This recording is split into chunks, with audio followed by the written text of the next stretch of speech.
നിങ്ങളുടെ favourite shows ഇനി ഒരിക്കലും മിസ്സാവില്ല. ഇപ്പോൾ C5 കാണും നിങ്ങളുടെ ഫേവറേറ്റ് ഷോ തികച്ചും സൗജന്യമായി.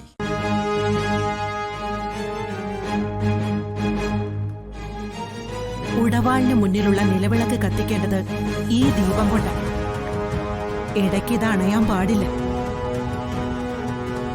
കുളത്തിൽ മുങ്ങിക്കയറി ഈറനോടെ വേണം തിരി കൊണ്ടുപോയി വിളക്ക് തെളിയിക്കാൻ. ഇനി നീ പ്രാർത്ഥനാ മന്ത്രങ്ങൾ മാത്രമേ ഉരുവിടാൻ പാടുള്ളൂ.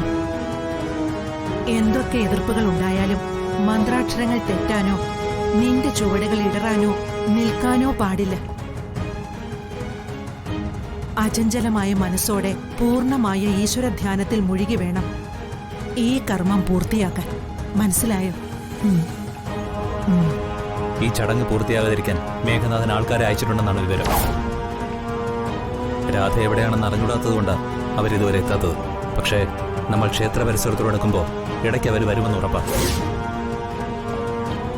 അങ്ങനെ വന്നാൽ അവരെ ഞാൻ കൈകാര്യം ചെയ്തോളാം. രാധ അത് ശ്രദ്ധിക്കുകയോ ഇടപെടുകയോ നിൽക്കുകയോ ചെയ്യരുത്.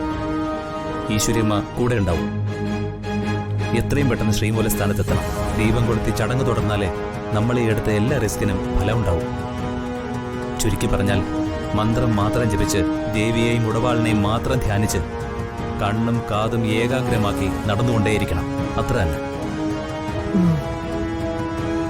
അമ്മേ നാരായണ, ദേവി നാരായണ, ലക്ഷ്മി നാരായണ, ഭദ്രേ നാരായണ.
അമ്മേ നാരായണ, ദേവി നാരായണ, ലക്ഷ്മി നാരായണ, ഭദ്രേ നാരായണ.